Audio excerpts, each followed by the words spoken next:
I'm pretty sure that's right. Tell me in the comments if I'm wrong. That was hard. Magic's a weird game.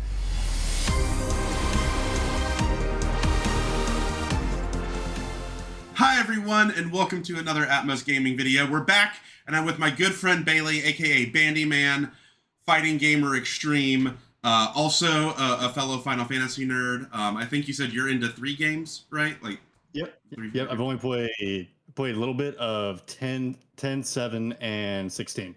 Nice. We're actually completely different. I've played 3, 6, Tactics, and then Crystal Chronicles, the greatest GameCube / DS crossover ever. But yeah, that was a lot of fun. So Bandyman actually is really into fighting games and just a general gamer. You also are a fellow content creator, and you're in like the broadcasting industry, right? Yes, sir. Host my own sports talk show, but really mainly into gaming. And like you said, brand new Magic player. I've got the starter decks with me. Sephiroth and Cloud. They're gonna bless the pulls. They're gonna bless the luck. That's right. So yeah, Bailey's brand new to Magic. He was brought in by this set, which I think probably a lot of people share that experience. Which I'm not gonna get on a big soapbox here, but I think it must be said, Universes Beyond is definitely good for Magic. You don't have to like it. I at first didn't like it because like The Walking Dead was a weird place to start. But I mean, we've had some real home runs. I think just some stuff that probably every Magic fan has been excited for at least one of the Universes Beyond projects, you know? I think a lot of people might have been sold, honestly, with Lord of the Rings. But I mean, this has been a really cool set. Yeah, so Universes Beyond, it's brought so many people into the game. I think Magic has allegedly tripled, like, in the last couple of years. Like, that's crazy. Like, anything that's going to triple the player base of a game that already had gotten pretty big, I think just has to be a positive for the game, for your collection values, for the community. And this set particularly was very interesting, got a lot of people interested. I love the art in it, like Kafka here is amazing. We'll talk about this in a different video, but yeah, Bailey, so you're brand new. What about this set got you excited enough to join us crazy people in Magic? Okay, well, for one, a little lead up, because y'all been telling me for years just how well Magic is designed. Yeah. It's one of the best games of all time. It's one of, if not the best designed game of all time. And I'm like, okay, I look at all the cards. I love the art. I love artwork and all this. I'm thinking, I just need that one pull. I just need something to really just grab me, like something I'm into, to where I just feel like I have to play Magic. Final Fantasy was it. That was it. Everyone has a price. It was it. Yep. I saw the Cloud and the Sephiroth starter decks. You can make a Titus Commander deck. I saw the Clive cards and the different summons you can make with the different icons. Oh man, that was it. Clip it, Wizards. Clip it and use it in an ad. There it is. Yep. Bandyman. That's the pitch. That's the pitch for Universes Beyond Final Fantasy. So with that awesome pitch, let's actually deviate from this and let's go right into a promised opening of a gift bundle. Like great example right there. I mean, a holographic Ifrit versus Bahamut from 16, one of the best fights in the game. Yeah, they knew what they're doing. I mean, they know what they're doing. I think that's why these Universes Beyond have frankly been such a big hit. Is like they have these nerd fans like are on the Final Fantasy design team, and they love this stuff too. Like they absolutely do not want to screw it up, right? Like if it can be done right, they're gonna do it. Especially with a company like Square Enix, like you cannot if they collab with it, you can't mess it up. And they keep getting bigger. Like once you get Lord of the Rings, right? They like eased into it. They proved they could do it with smaller things, and now like any IP, is gonna just jump at the chance. So this is why I love gift bundles. Obviously, I was going to get gift bundles of this if I could, but I just love these boxes. They're a really cool way to store cards, and the gift bundles always have these sick foil tops, and like you said, amazing art, iconic art. And it comes with a little... Yes. Ifrit. Yeah. Yeah. Highly recommend everybody play 16. Just going to throw that out there. Fair enough. Yeah, I don't know really anything about 16, but I do know that that blue wizard girl who's like the best Man of War they've ever printed makes me interested because I love Man of Wars, much like Marshall. Alrighty, so this is going for about $180 right now. The retail on it, I think, is supposed to be like 87 or 89. And the contents Goodness. of said collector's bundle is 1 collector booster, 8 play boosters, and then a couple packs of lands, 1 foil pack of lands that also includes just 1 card they pick to make foil and give you. Apparently also extended art this time. I'm not sure they're always extended art, but it's normally some special card. Sin is a cool one. This is a pretty cool one to have packaged. So let's just open these up. Oh, I missed the booster in here. Yeah, that's gonna be the fun part. I'm still trying to learn what everything does. Like it took me a solid about 10 games to finally figure out what scrying means. What scry means? Yeah. Well, that's part of the challenge of coming into Magic, and they do have sets like Foundations or these starter sets that do ease you in. But like they have to simultaneously be able to onboard people, but then also keep people who have played for 30 years interested. You know, so you're coming in on the deep end. There's so many keywords and mechanics. Refocus this a little tighter. So yeah, there's a Sin, and then also a foil uncommon. That's kind of surprising. I didn't think they do that. And then you get 1 of each of the foil full art lands, which is pretty cool. All the iconic locations. Yeah. RPGs definitely craft well to the Magic framework. And then you get a similarly sealed one of just non-foil full art basics. Alrighty, so the way we're going to do this is oh wait, no, there's one more thing. One more cool thing. One more cool thing. A die. Ooh. A special, very large spin down D20. So a spin down means you should not roll these for randomness because they're intentionally not random. The numbers naturally spin down as a counter rather than a random die. See? Oh, yeah. They're all in order. So that's the difference between a spin down, and a normal random D20. These are not intended for rolling, but they are. Yeah, I was about to say, it seems like they know their audience. It's like, all right, people who play us probably also maybe play D&D. Yes. D20s are definitely an integral part of Magic. So again, this thing's about $180. So this by itself now is about going for $100 because a collector booster box is going for $1,200. And it has 12 of these, so these are about $100 a piece. And then that would put the value of the other 9 of these. I thought there was just supposed to be 8. What? So I might have slipped you an extra pack, man. They're feeling generous. No, it is 9. Huh, 9 play boosters. Interesting. So then 9 play boosters basically value at $80, and we're gonna see which one of these contains more value at the end. Oh, ooh. That's the goal. So which one should we do first, Bandiman? Let me rip open the play boosters first. The play boosters actually, first. Actually, what's the difference between the two? Like, what's in the collector booster pack? The collector booster pack can have surge foils, could have the chocobos. It can contain commander cards, which is not exactly the high point of them typically. And it varies by set, but I think that's all that's exclusive. Maybe also extended art foils of normal rares, but not the borderless cards. The borderless cards you can get in here as well. Oh, a signed Vivi? Okay, this is starting hot. Like, I normally don't get excited about an art card, but I'm pretty sure this is about the biggest spike you can get. Like this and like a Sephiroth signed or something.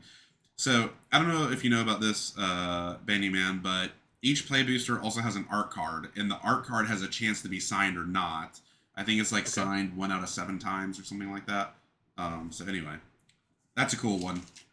It's already starting off strong for the play boosters. Yeah, Brainstorm. Ooh, Cecil. Oh. I like Cecil. Borderless Cecil. I'm actually testing, since, I don't know if you know, but 7 cards got banned in Standard. I did not. Yeah, Standard, which it needed to happen. Standard was not in a great place, which was a shame because I had just decided I was going to get into it heavy. And they just banned a lot, so now it's the perfect time to get in because it's wide open. And I want to build this like mono black aggro value stack. Bailey is already regretting his association with this channel. No. Vivi. You got the Vivi.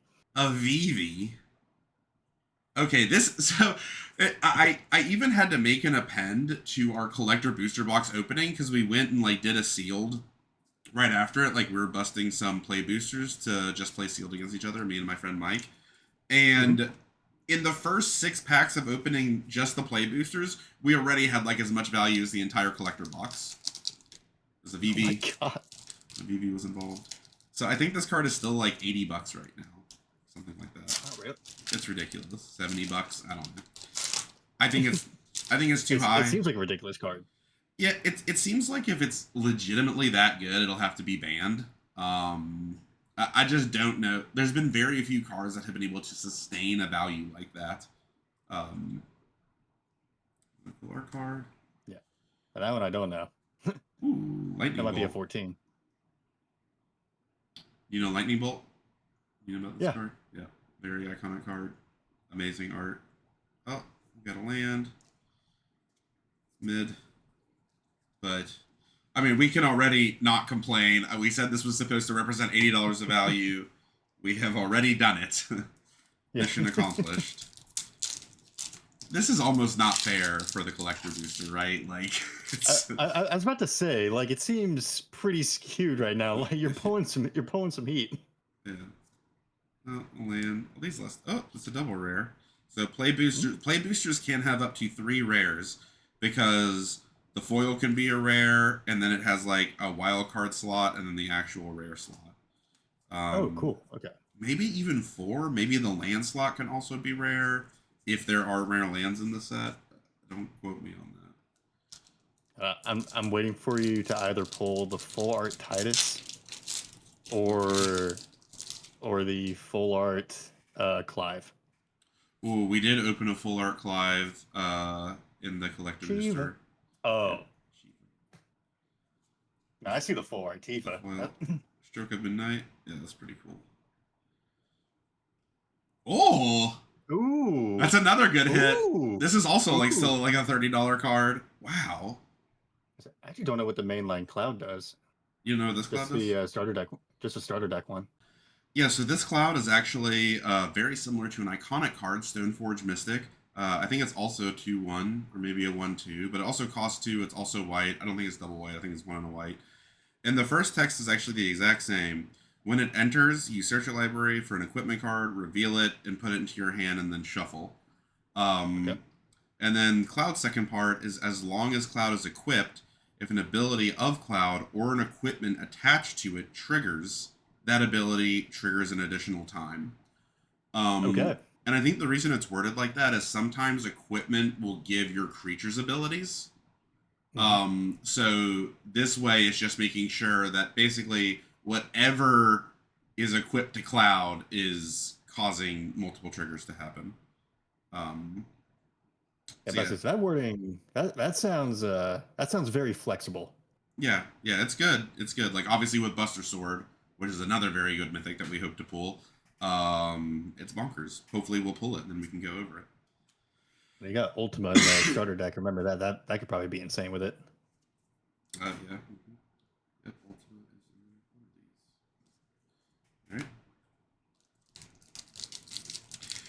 of these. So we are now well over value on the play boosters. Oh, Angelo. This is so good.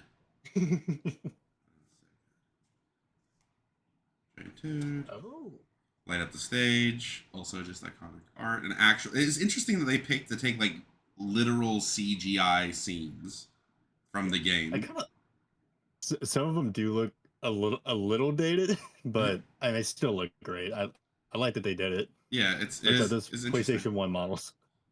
Ooh, the borderless Primal Odin. I did actually lose a game. The only game I lost when I was doing the sealed pre-release. I did get one shot by one of these. Wait, whenever this creature deals combat, wow. Yeah, so do you know how these saga creatures work? This is a brand new concept they introduced just this set. A little bit. I played about 2 games of like a Chocobo Wilds kind of like green red deck in Okay. MTG Arena 1. So a little bit of it, like with the giant Chocobo. Yep, yep, yeah. So Giant Chocobo is a great example. It's a pretty good one for limited and the like. So these are kind of weird because like sagas themselves were kind of a complex card, and they were normally just enchantments. They were not this creature component.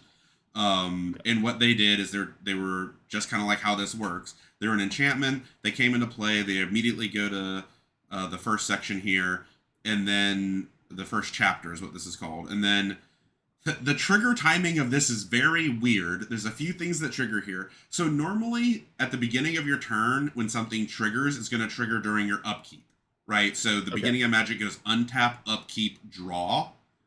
Those are the first 3 phases, and then you go into your first main phase.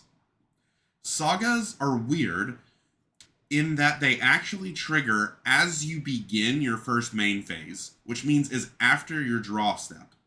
So that's a particularly important distinction because if you have to make a decision because of the saga trigger, you have the additional information of your draw, which seems like a small thing, but it can literally be the difference between winning and losing at like high levels of play. Like I have to decide in some way, but I get to see a card first. Like maybe a pretty extreme example is like Urza Saga, one of the best versions of these, which is actually a land that then sacrifices into fetching an artifact out of your deck. But there's also this even more advanced mechanic you can do with it to like make a creature before you go it. So anyway, for an even more detailed idiosyncratic reason, it's good that you get to see your draw. But you know, I'm about to say, just playing against like you and Jacob and Lorcana, I've gotten my ass beat plenty of times from getting top decked. Yeah, exactly. It can definitely happen. So that top of your deck matters, and knowing what it is pretty important. So yeah, this guy. So then they added creatures to it in Final Fantasy, which is interesting because the sagas always sacrifice at the end. Actually, they made a cycle that actually exile and come back flipped. That was like a different twist that they did. But yeah, so these are like temporary creatures, but like this one's insane. It's a 5/3 for 6. It immediately destroys your opponent's creature when it ETBs. Yep. And then if it hits them the next time the saga triggers, they just lose the game, which is pretty good. Just I kind of want that now in my black deck. I'm tired of getting just. I've been playing against a lot of white, and it's just now. Okay, now you're at 30 HP. Now your guy's buffed to a 5/5. Now you're at 35 HP. Now and another thing triggers. Now it's up to 40. Yeah. And I'm playing 2 games of Magic. Yeah. Oh, that card's good. Oh, the Cactuar. Iconic. Alrighty. I'm going to cut most of that explanation out. I'm just going to make a short of it. I'm going to make a short of just that rant. It won't be in this. That's all good. No, I'm lying. I'm going to make people suffer. Alright. Ooh. Oh, foil rare. These crystals are all just mid, in my opinion. Wall of Omens. I do love a good old... I love cards like this. Like, old Magic nerds just love things that are like... It's a 0/4 for 2, and it can attack, but when it comes into play, you draw a card. Delightful. Make the game miserable. That's one thing I've been actually meaning to ask you about. How do I deal with walls? Walls? Yeah. Yeah. Just be bigger. If I'm not running... Just be bigger. Just be bigger. Be bigger. Have a more optimal game plan. Ultima, that card's a pain in the ass in limited. This card's ridiculous in limited. Torgal's so good. It's a 2/2 mana dork for 2 that whenever you cast your first human, it just gets a +1/+1 counter. For each dog and or wolf you control, you somehow have a dog and wolf deck. Make huge humans. He is indeed a fine hound. He is a very fine hound. Alrighty. 2 more play boosters. We are already... So do you know much about like Magic card history? Even like old iconic cards? Not particularly. Oh, that's fun. I'm going to show you some after this. You're going to be like, how does that exist? Like, I know. Oh, another art card. I guess they don't all contain art cards. Is it kind of like how do they put this in? How do they put this in the game? Yeah, yeah, yeah. Some old cards are pretty crazy. Ice Magic. The Wandering Minstrel. This is fun to do the town build around in limited. Raise a Chocobo. This card's cool. This is Snapcaster Mage at home. Snapcaster Mage is an example of another iconic card that allows you to recast things from your graveyard as though they had flashback. And that's also what that card does. But Snapcaster Mage itself has flash, which makes it all the more better. Do you know what flash is, Bailey? I was about to ask, what does flash do again? Flash means that you can play permanents that have flash on them as if they were instants. Oh. Yeah. So you can like, so for 2 mana, you get to play a 2/1 on your opponent's turn that then also lets you cast something from your graveyard on your opponent's turn. Like, let's say you like counterspell something on your turn, then on their turn they play a bomb, you like Snapcaster Mage, replay counterspell. I'm starting to see why people don't like blue. Yes. That is a major reason. Oh, Starting Town. I really like Starting Town. I don't know what the value of this card is, but for Commander, I think this is a reasonable spec. If it's like in the $2 to $3 range right now, I think that's its floor. Because it enters tapped unless it's your first, second, or third turn of the game. And it taps for 1 colorless, but then you can also pay a life and tap for 1 mana of any color. So that bottom line of text is on like 2 other cards, Mana, Confluence, and City of Brass. And they're like auto includes in like any 3-color commander deck, which is a lot of commander decks. And this technically has a little upside from there, is that it can also not hurt you if you don't want it to, because it also taps for colorless.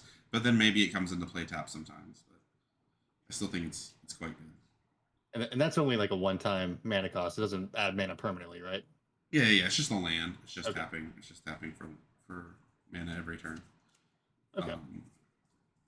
But yeah, they're quite good. Because like in Commander, you don't really care about life because you start at 40 health.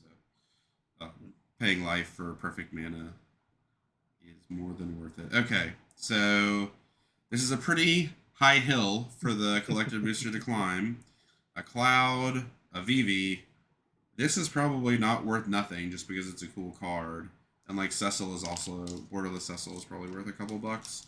This Lightning Bolt also might be worth like $1. Starting Town's probably a couple bucks.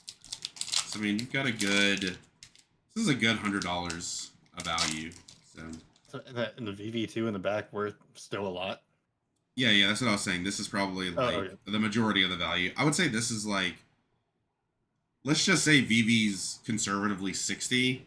This is like conservatively 30, and then I think we can paint $10 more out of the rest of it. Oh, sweet. Ooh. Here we go. Oh, the Moogle Merchant. So this is the most premium slot, except for the Surge slot can be after this. So you always hope, this is where you hope for like your foil border of Sephiroth, for instance. This is adorable art, though. I do kind of like this card. It's funny. Ooh. Hollow Lightning. Yeah, which is, this is actually a commander card. So this is a special guest version of Lightning. It's Isshin, 2 Heavens as 1. But it's a cool commander card. So like this is still pretty cool on the scale of commander cards they hit. So it's a 3/4 for 3, right? One of all these colors. I'm pretty sure it's called Asban. Yeah, okay. That's what you have to do, Bandiman. You have to memorize the names for every 2-color combination and every 3-color combination. Oh, God. That is a requirement for Magic players. And it can get tricky. Okay, so it's a 3/4 for 3. Legendary creature, Human Samurai. If a creature attacking causes a triggered ability of that permanent to trigger, that ability triggers an additional time. So, okay. All about attacking. Now, could you combine that with the Cloud from earlier? This Cloud? Yes. So if it attacking, yeah, okay, so if this Cloud, that's an interesting question there, Bailey. So this Cloud doubles the triggers of equipment that are attached to it or its abilities. If that ability also happens to be an attack ability, which is possible, like an equipment could say, when this creature attacks, it gains +2/+0, then this would also double it. they would not double because the way that triggering actually they might double if a creature attacking causes a triggered ability. Uh yes, it would double because Cloud would double it the second time. So I'm pretty sure the way this would go is like, let's say Cloud has an equipment that says when I attack I gain +2/+0. So both of these attack. The trigger goes on the stack. So then both of these triggers would also. So the trigger from the equipment goes on the stack. Cloud sees it and Lightning sees it. It is relevant for both of them because it is an equipment triggering on Cloud and it is an attack trigger for Lightning. So then both of their triggers would go on the stack. Then Cloud's trigger would go off. But since Cloud's trigger going off is because of Cloud triggering, not because of a creature attacking, then that would copy it once.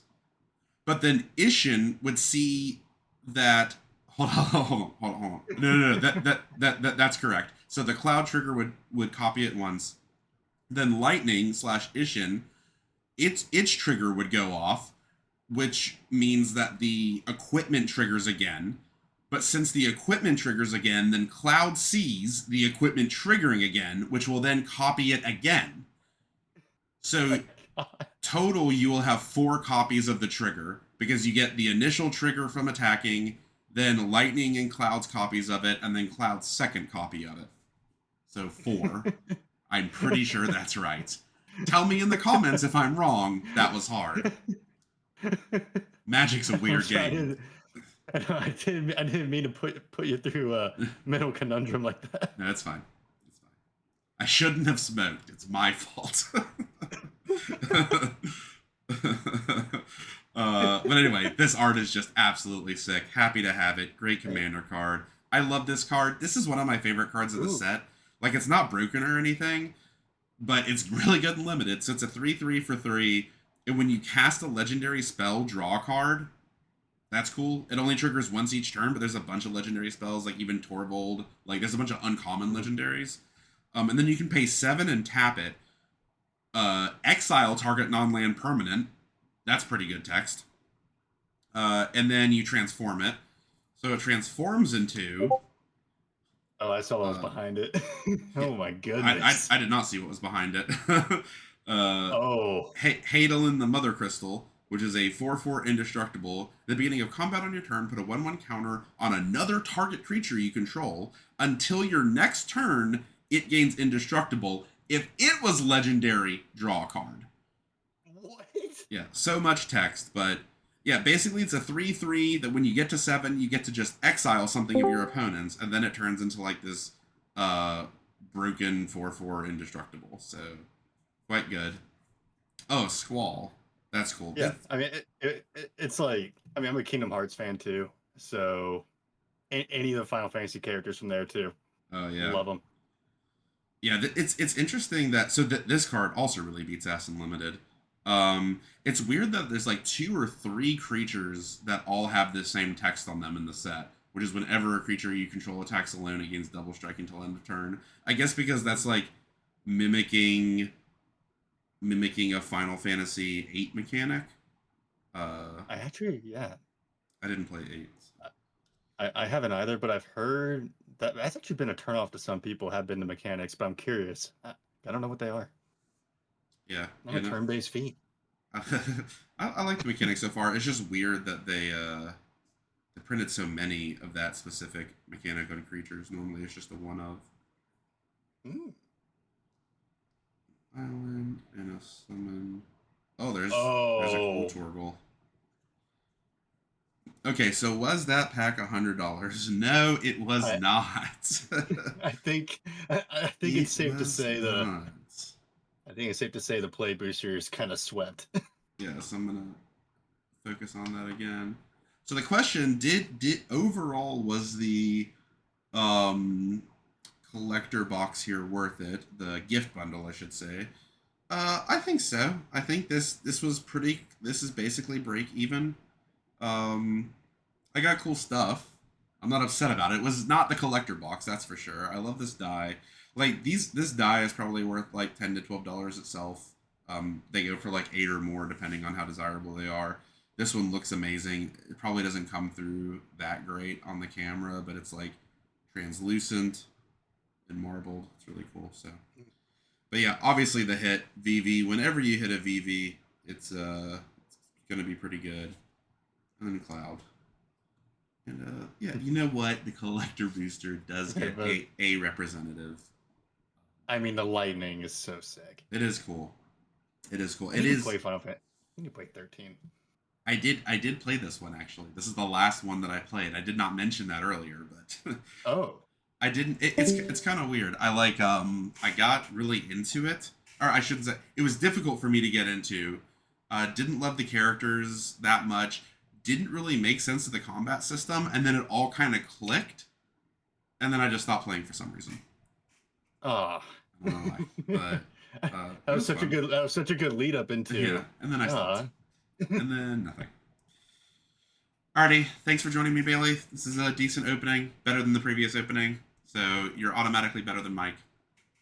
Thanks, but hey. But thanks for having me, and I cannot wait to get my ass beat in Final Fantasy Magic. Woo! Get your ass beat! Woo! Yeah. Play boosters. I'm gonna do it with characters I love. Play boosters.